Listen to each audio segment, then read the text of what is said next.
My wife destroys the golf club my late friend gave me because she hates my hobby for no apparent reason, so I cancel her luxurious birthday party. She just destroyed my most prized possession because I refused to pay for a trip with her friends. She smashed my golf club, the one a friend gave me before he passed away. She shattered it because, apparently, I play too much golf. I don't know if anyone will read this, but if you do, please give me some advice. I'm going through problems with my wife, and I no longer know how to solve them. I'm tired of arguing, and today, this morning, I think I went a little too far. Let me give you the context so you can understand the issue, and if you can, give me some suggestions because I feel completely lost. My name is Will, a fictional name, of course, and I'm going through a complicated situation with my wife. I used to be happily married, until about a year ago, which is when this problem began. My wife's name is Jessie. Before I tell you about that, I want to tell you about the relationship we had, so you can understand how this has affected me. I'm not going to sit here and brag about being the best boyfriend or the perfect husband because I'm not, but I'm also not going to say that I don't try to do my best. I'm a simple man, I don't have too many interests, and I don't go out of my way to do things I don't like. Since I was a child, I was never the extroverted guy who talked to everyone or had many friends. My parents traveled a lot for work, so we moved frequently, which meant I could never make close friends or open up to others. We don't have other family, so until I got married, it was just us. I don't blame my parents for the way they raised me. They did the best they could, and I'm very happy with the person I've become. When I started to understand how most people my age behaved, I felt good about being different. That allowed me to have deep friendships, to genuinely love things, and to develop the ability not to tolerate nonsense, which is a big advantage. However, it also made it hard to make friends. Even so, I always found a way. No matter where we moved, I would find people with similar interests and form friendships. I didn't make a lot of friends, but the ones I made were for life. See, I was never interested in a lot of things, but the few I liked I became obsessed with. Don't worry, this is relevant to the issue I'm talking about. From childhood until I was in my 20s, video games were my passion, but over time, I lost interest and started looking for new hobbies. I still have my collection and play from time to time, but it doesn't make me as happy as it used to. I met Jessie when I turned 25. She was a client. I work remotely in animation, and I fell in love immediately. It took me a long time to ask her out. She also took things slowly, and I'm not going to lie, she was my first real girlfriend. I'd never been interested in dating anyone before. I'd never found anyone who was interested in me and whom I found interesting. But Jessie was different. As you know, I fell in love with her, but I knew the odds of her putting up with my way of being were slim.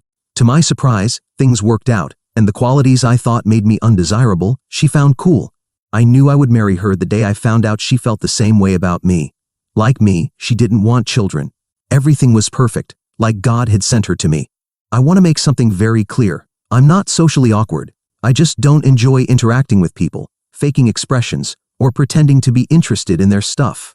However, I talk to clients every day, so I can tell you it's very hard to notice that I'm not interested in talking to anyone. A funny story, the day I told my parents about Jessie, they were speechless.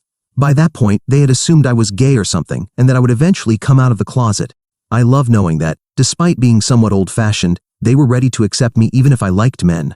But I think they were happy to be wrong. They loved Jessie from the beginning, and after a few years of dating, we got married. We both had good incomes, so it seemed like the perfect decision. We got married, and I expected we would live happily ever after. But now I've realized that life can change at any moment. Let me tell you what caused this mess between my wife and me. Over the past 7 years, I've lost interest in everything except golf. Yes, a friend of mine introduced me to that world. At first, I didn't even want to try it because I thought it was a sport for the rich. But I really enjoyed it and loved playing it. Since then, whenever I have free time, I play golf. And I've pretty much given up all my other hobbies. Golf became my only passion, and I don't enjoy anything else anymore. Now, you're probably thinking badly of me, so let me clarify something. I don't play golf all the time or during all my free time. Even before I got married, I only went to play when I had nothing else to do. After getting married, I reduced my playing time even more because I knew I had to make sacrifices to have a happy married life. And I did. I did it gladly, not with resentment, and I didn't do it just for her but also for myself. Jessie appreciated it, or at least she seemed to, until about a year ago. That's when I started to notice that she no longer liked me playing golf, but since she didn't say anything, I ignored it. I'll be honest, I'm not the best at understanding what someone feels if they don't tell me directly. So, eventually I decided to ask her if she had any problems with me playing. She told me she didn't mind, so I kept playing. But every time I came home, she was in a bad mood. And when I talked about golf, she changed the subject. Let me clarify something. I almost never left her alone at home to go play. I only went when she was busy or we had no plans together. It's always been just a hobby, nothing more. I never sacrificed our time together for golf. So, what's the problem, right? Can't a man enjoy his hobby? That's what I thought, so I didn't bring it up with my wife again.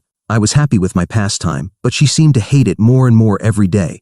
In the following months, I tried to ignore the signs, but it was clear that she was indirectly asking me to stop playing. Every time I planned to go play, she would come up with a chore for me to do that day. Most of the time, I agreed and did what she asked. Other times, I told her I'd do it later and went to play. I never made Jessie feel neglected or unloved. I always gave her my best, but it seems that wasn't enough. 2 months ago, I realized that my wife really hated me playing golf and wanted me to stop, but I didn't know how to ask. When I realized it, I expected it to be her who explained her reasons, because when I asked her, she always gave me an evasive answer. I started playing golf before we got married, and back then, she loved that I had that hobby. At first, she didn't seem to have any problem with it. Golf doesn't consume a lot of time or money. I spend a little on what I need from time to time, and many of the things I use are gifts from my friends. So clearly, it's not a financial issue. I literally don't do anything else besides golf, and she knows it. Also, I've never forbidden her to do what she wants. She goes to parties, clubs, and has girls' nights out every week. Sometimes, I even give her money for her outings. She has 1,000 different activities. I thought she would never ask me to give up my hobby, but I was wrong. Last month, my wife broke 5 of my premium golf clubs on different occasions, claiming they were accidents. When she broke the first one, I didn't think much of it because I know she's a bit clumsy sometimes. But when she broke the second one, it started to seem strange to me. A week later, she broke the third one, and then I really started getting angry. I told her multiple times that if she had something to say to me, she should say it directly instead of doing these things. But she insisted it had all been an accident. I explained to her that this kind of behavior didn't solve problems, it only made them worse. She responded that there was no problem to solve, so I decided to let it go. Then she broke 2 more golf clubs, and that's when I exploded. I yelled at her to be more careful and reminded her that those clubs were expensive. Since she was still distant and upset, I got so angry that I stopped talking to her altogether. This went on until this morning, when she broke the golf club that a dear friend who passed away last year had given me as a gift. What infuriated me the most was that she knew perfectly well that this club was a special gift, and she still broke it. I lost control. I yelled at her, telling her she didn't have to do that just to prove an absurd point. Seeing me so angry, she finally told me that she wanted me to stop playing golf and spend more time with her. She accused me of being an addict and claimed that golf was turning me into someone else. She was determined for me to quit that hobby. I admit I was furious and yelled a lot of things at her. I said a lot of harsh words. I told her she had gone too far and that she could have handled all of this with a conversation. She replied that if she had tried that way, I wouldn't have listened. I told her I wasn't going to listen to her now either. Then she demanded that I quit golf immediately. I replied that I would never quit. I reminded her that I always let her do what she wanted, while I only had one hobby that I enjoyed without her. But apparently, she can't even tolerate that. I told her she was a bad wife and warned her that if she broke another one of my clubs, I would cancel the luxurious birthday dinner I had planned as a gift for her. Honestly, I feel bad for saying that, because the dinner was a special gesture on my part. As soon as I said that, she went silent, looking sad, and left the house. She hasn't come back since then. And now, I feel terrible about everything that happened. I can't help but think that I'm making too much fuss over a simple hobby. Obviously, I love her more than golf, but I also feel stupid for not being able to enjoy the one thing that makes me happy. So, friends, what should I do? Should I give up my hobby or not? Please leave your advice in the comments. Update 1. A few days have passed, and I want to start by thanking you for your advice. I didn't expect to find so many people willing to help, whether with suggestions or sharing similar experiences. No matter what happens, I'm very grateful to everyone who tried to lend me a hand. Unfortunately, things have gotten much worse since my last message. In these days, I haven't spoken with my wife, and I plan to do so only after taking care of something important. Don't worry, I'll explain at the end what I mean by that. Do you remember how I felt bad about the things I said to Jessie? Well, I don't feel bad anymore. I'm convinced she's lost her mind. I didn't want to believe it, because I loved her more than anything in the world, but she can no longer be the same Jessie I married. My Jessie would never have done what she did. I admit that I may have gone a little too far in our last argument, but I don't think I did anything to deserve what she's done to me. Now, she has put me in a horrible position, and I don't know how to get out of this. Oh, and I also want to clarify something. The birthday dinner I threatened to cancel was technically a gift, But it was something Jessie specifically asked for months ago. That's why I agreed to do it. In a way, it feels like she's forcing me to do it, not something I had willingly planned. I guess I should start with what happened with my parents, right? 2 days ago, right after my last update, I still hadn't spoken to Jessie and was trying to decide what to do. I felt bad about everything, as I made clear in my last post, but I also didn't want to give in. Many of you reminded me that I wasn't doing anything wrong, and that standing up for what I enjoy isn't a bad thing. That gave me the strength to stand my ground and not agree to my wife's demands. However, I also read comments that made me feel guilty. Someone asked what was more important to me, my wife or golf. And, honestly, Jessie would always win. I would have quit golf without a second thought if she had asked me in a different way. What hurt me the most was how she handled the situation, not the request itself. If she had told me what was going on, I probably would have given in and agreed to what she asked. That's how deep my love for her is. But it seems she doesn't trust our love, and now she has done something really crazy. 2 days ago, I got a call from my mom. As soon as I answered, she started yelling at me without even explaining why. I asked her what was going on, and she said she was furious about the way I had treated Jessie and that I needed to apologize immediately. I told her I wasn't going to do that and tried to explain my side, but she refused to listen. Then my dad took the phone and told me that nothing should be more important than my wife. He said that if she wanted something, I should simply do it. Honestly, it hurt a lot that my parents didn't support me, but at that moment, I still didn't know the full extent of what had happened. When I kept refusing to apologize, my mom hung up on me in a rage. That same night, I decided to visit my parents in person, hoping I could explain the situation to them. At first, my dad almost wouldn't let me in. I told him I just wanted to tell them what really happened, but they didn't want to listen to me. After some insistence, I managed to start explaining how Jessie had broken my golf clubs and how the situation had spiraled out of control. But instead of understanding me, they got angrier with me. They told me I was making up stories to make Jessie look bad. I kept trying to explain, but my mom slapped me and told me to stop lying. Then they played an audio Jessie had sent them, apparently from our argument. And here comes the craziest part. The audio was edited. The parts where Jessie was talking were altered or replaced to make it seem like I was exaggerating. According to the recording, instead of breaking my golf clubs or demanding that I quit playing, it sounded like she was only asking me not to play for a week and to spend more time with her. The audio made me look like the biggest jerk in the world. In it, Jessie was saying that my obsession with golf was a problem and needed to stop, and of course my parents fully believed her. At that point, I realized it was pointless to keep explaining anything. I got up to leave, but before I went, my parents warned me that if I didn't quit golf and apologize to Jessie, I would lose not only her but also them, and that's where I am now. If you're wondering why I still haven't spoken to my wife, it's because I'm not going to give her more ammunition without gathering mine first. Two can play this game, and I plan to get cameras and audio recorders before talking to her again. Update 2. A week has passed since my last update, and things have gotten considerably worse. At this point, I don't even recognize the woman I'm living with. She's not the person I chose to marry. Jessie would never have hurt me or done what she's done. I don't know if she wants me to divorce her or what, but now I'm sure of one thing: I can't spend the rest of my life with her. Let me tell you what happened. As I mentioned in the last update, I bought small cameras and audio recorders to prove my innocence. However, as I was installing them, a deep feeling of sadness hit me. I realized that I was so focused on proving the truth to my parents that I hadn't thought enough about what Jessie had done. She was literally trying to blackmail me by using my parents against me, and that's not something someone who truly cares about you would do. Since then, I haven't stopped wondering if trying to save this marriage is worth it, because realistically, what would happen if I managed to prove I'm right? Would things go back to the way they were? No, we'd still be stuck in this situation, and I'd still have to give up golf. But now I know that I haven't done anything wrong, and I shouldn't be the one paying the consequences. Jessie is the one causing the problems in our life and in our marriage. Oh, and I hadn't told you this yet. Over a year ago, I found messages from Jessie with another man. Yes, I have screenshots. She was getting way too close to him. From what I saw in the messages, they went out to dinner with friends, almost like dates. However, before anything more serious happened, she stopped it. At least that's what I believe.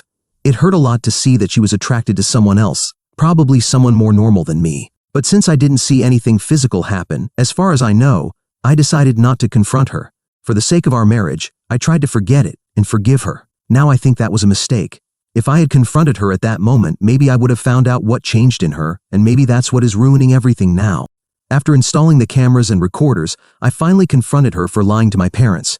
She admitted that she had lied because she thought it was the best way to convince me to quit golf. She also said she was furious with me for threatening to cancel her birthday dinner. I responded that she was out of her mind if she thought I was still going to pay for that dinner. Then she told me she would make me pay for it, just as she would make me quit golf. I told her that if she didn't tell my parents the truth, there would be no birthday dinner for her. And wow, that made her explode. Instead of doing the right thing, she threatened me.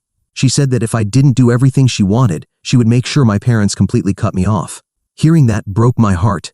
I asked her how she could be so cruel to me and if she had stopped loving me. But she turned the situation around. She said I was the one who had stopped loving her and that I only thought about myself. She claimed that she no longer cared about our marriage. At that moment, I lost control and said many angry things to her. She used that against me and went directly to my parents to tell them her version of the events. Now my parents are even more upset with me. My parents are now demanding that I publicly apologize to her during the birthday dinner, which is in 2 weeks. I still haven't shown them the evidence I gathered. I'm saving it for her birthday. That day, I plan to show everyone who Jessie really is. The more I think about this, the clearer it becomes. Living with her is no longer an option. There's very little left of the Jessie I once loved. Update 3. It's been over a month since my last update, and I'll get straight to the point to tell you what happened. After my last message, I kept arguing with Jessie to see how far she was willing to go. I recorded every moment, knowing that I would eventually show everyone who she had become. During that week, I also made my final decision. I was going to leave her. I think it's obvious why, but just in case anyone still has doubts, it was because she was no longer the person I married, and I didn't want to spend even a day more with her. One day, after an especially heated argument, I told her that I wasn't going to pay for her birthday dinner, no matter what she did, and that I wasn't going to quit golf either. That's when she did something I never imagined. She burned my most precious possession. Luckily, everything was caught on video. It hurt deeply. She burned the most special golf club I had.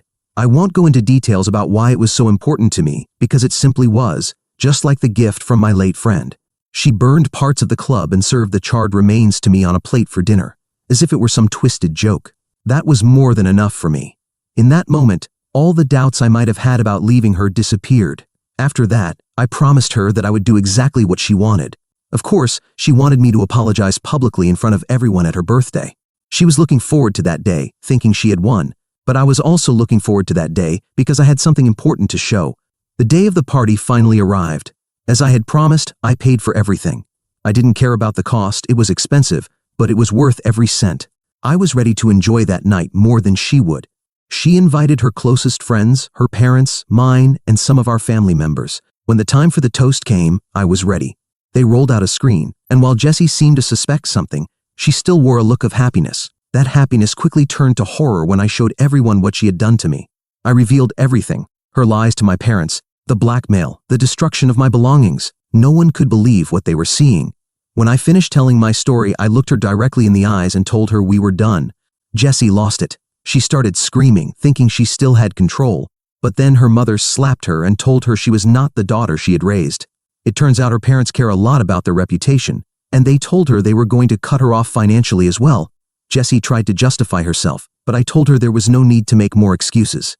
I made it clear that there was nothing more to say. I was ending things with her. I have now started the divorce process, but it will take time. I wish I could tell you that I'm now living a happy life, but it's not like that. This hurts. Even though I know I'm better off without her, the pain is still there. The only thing I'm sure of is that she'll never come back into my life. And although part of me feels bad about everything that happened, I'll never let her return. Update 4. Yesterday, I had a face-to-face meeting with Jessie, though it wasn't a meeting I would have wanted to have. I went to the house we used to share to pick up the last of my things, as I had finally moved to another place where I've been living for the past few weeks. I coordinated with Jessie to ensure she wouldn't be there when I dropped by, wanting to avoid any confrontation. There wasn't much left to gather, and I expected to be in and out in about 30 minutes to an hour. Luckily, the first thing I took when I initially left were my golf clubs, so I wasn't worried about that. I entered with my key, but as soon as I stepped inside, I was scared out of my wits. Suddenly, Jessie emerged from the room, completely catching me off guard. Honestly, I almost had a heart attack because I hadn't thought anyone would be in the house. I told her that I had hoped not to find her there and that I was only there to pick up my things quickly to avoid any issues. But she replied that she had been waiting for me. Although, to be honest, it felt more like an ambush than a conversation that needed to happen. Clearly, she wanted to force a dialogue, something I'd been trying to avoid. She accused me of being selfish for wanting to end the marriage just over some golf clubs. She said she couldn't believe that a trivial hobby would be enough to break up a relationship of so many years. According to her, if I were an adult, I would have sat down to talk things over rather than make such an impulsive decision. I replied that I wasn't ending the marriage just over some golf clubs, but because of her passive-aggressive behavior for months, which escalated to the point of her destroying things that meant a lot to me. I reminded her of what she did to the club my late friend gave me, and said that if she'd wanted to resolve things like an adult, and I emphasized the word adult, we would have had this conversation much sooner. Throwing her comment back at her to underline the irony in her reproach. She argued that she was tired of me playing golf, and that I should have given it up for her without her having to ask, which to me was absurd because everything could have been resolved with a simple conversation on her part. I reminded her that I'd never asked her to give up going out with friends or any other activity she enjoyed. I even mentioned that I hadn't ended the relationship when I discovered the messages she had exchanged with another man. Jessie tried to justify those messages, saying it was nothing, just a friend, and that I was blowing the situation out of proportion, but I couldn't let it slide. I reminded her of some of the things she'd written, and told her that those weren't words exchanged with just a friend. It was a form of emotional cheating. She tried to downplay it, but I didn't let her. I told her that if she had come close to cheating on me, or even did, and I never found out, it would be best for both of us to divorce now. That way, she could be free to have all the friendships in quotation marks she wanted without needing to hide. Clearly, she didn't like that response. She began yelling at me, frustrated upon realizing that I was no longer willing to work things out. Throughout the entire conversation, which lasted a while, though I've tried to summarize the main points, I was gathering my things. There wasn't much left to pack, so I was almost ready to leave when the exchange escalated. Finally, as I was about to leave, Jessie blurted out a confession that sealed any remaining chance of reconciliation. She told me that her friend had rejected her after finding out she was married. Apparently, this man also played golf, and that was why she had started resenting me because I reminded her of him. Apparently, this friend, again in quotation marks, had certain principles that kept him from getting involved with a married person, no matter how bad their relationship was. I don't know where this man is now, but from here, I wish him the best because few people do that nowadays. Jessie made it clear that if she could have, she would have cheated on me. She told me bitterly that in her opinion, I deserved it for being an idiot. At that moment, I knew she was speaking out of pain and frustration. She was lashing out at me because she hadn't gotten what she wanted, both in our relationship and in that failed friendship or romance.